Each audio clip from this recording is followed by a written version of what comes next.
My name is Susie Maldonado, and I live here in Texas. I am a golden doodle mama to Bodie, and I'm partner to Andy. And my life changed the day that I realized I was this close away from achieving every dream I thought was possible. And when I realized that I was this close away, my vision changed on everything. And the reason why I said I was this far away, because if you were to take your fingers, if you can do this, get your index finger, get your thumb, spread them apart. If you turn them, that's about 6 to 7 inches between the two ears.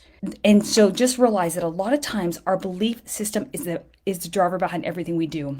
I was at a place where I was feeling burnout. I was feeling broken. I was feeling like there really wasn't much left in me. You see, whenever I started, what was also broken was my belief system in myself. I can't tell you, there were so many days that I cried, legitimately cried, because getting to a high point in your life is fantastic. But if you don't understand that every place on how you get there, it's not a strategy problem, y'all. It's a mindset problem. And so I didn't have a lot to give, but what changed was the leadership here that we have. And I swear to you, it wasn't even 3 weeks after I joined that I told Brandy that I found the missing puzzle piece in my life that I never knew was missing. Because there's something magnetic about this team, that you become the average of the 5 people you hang around. So that is one of the key things I also want to make sure that you know, is that your belief system, y'all, is everything. And the day it finally clicked for me, the day that I realized that I am in control, I have control of the steering wheel. And it takes a lot of work to get there. You're gonna mess up. You're gonna fail. You're going to trip and fall. But I can guarantee you right now, there is more growth with trying and messing up than there is without taking action at all. I was sitting in a place in my life where paralysis analysis is a real thing, where you're too scared to try something because of what other people might think. And the other people who might think that what you're doing is small, they deserve no place between your two ears. Because if you're letting them decide your future, you are holding yourself back. So it is time where we all, every single day, quit playing small. Now, how do you call yourself out on your BS? Your BS stands for belief system. You do this one day at a time. Because something I realized a couple weeks ago, which is not easy to say this publicly at all, is that I was, and still am, day by day, y'all, I'm an expert at self-sabotaging myself. And when I say that, I want to share 7 symptoms of self-sabotaging that you may not recognize can really destruct your own achievements. Number 1, if you're a person who looks in the past and you stay there, where the rear view mirror is small, the windshield mirror is big. If all you're doing is looking back, you're never giving yourself the potential to step up and to step into who you're supposed to be. The second, y'all, is a thing called comparison.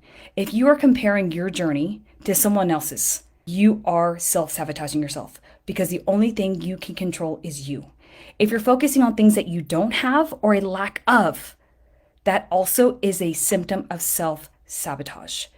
If you're a person who only looks at the negative, y'all, there's a difference of looking at the negative and looking at what if. If you can start adding 2 words to your agenda, I may not be there yet. I'm not smart enough yet. What that does is it opens and unlocks potentials in your brain to where you can start moving forward. One of the other symptoms that I realize is my nemesis is called distraction, y'all. You got to do the things. You got to eat the frog. And when I heard that a symptom of self-sabotage was distraction, here is the really hard root cause of it all. The adversar, which is not our God, sometimes places things that made us feel broken, busted, broke down, and defeated. All he has to do is place it in front of our eyes. And our eyes are meant to follow motion. All he has to do is place it right in front of you. And it's like a tipping point. The first tip on the domino effect to where you are going to self-destruct yourself by yourself, because that's what we do. But if you can take this one key self-awareness that you have control over your mind, your beliefs, your actions, what you say to yourself. I am this or I am not that. Quit saying that you're not good enough. Quit saying you're not worthy enough. These are some key points. And then the last one is if you've had any success at all, it feels really, really good. But just remember all the hard work that it took you to get there. Don't stop doing it. Because whenever we rise up to another level of greatness and we set our thermostat a little bit higher and it's outside our comfort zone, unknowingly we sometimes set that temperature back down to where we're comfortable. But instead of not doing anything, double down. And guys, let's make this a December to remember. So if my story connected with you, I hope it really did. All that to say is I am coming with a fire belief that 2024 is going to be the year that things change because we take control of ourselves, our thoughts, our actions, and our results. And you are the driver of this journey. Guys, thank you so much for enjoying my time here, or I enjoyed my time. I'll see y'all next time.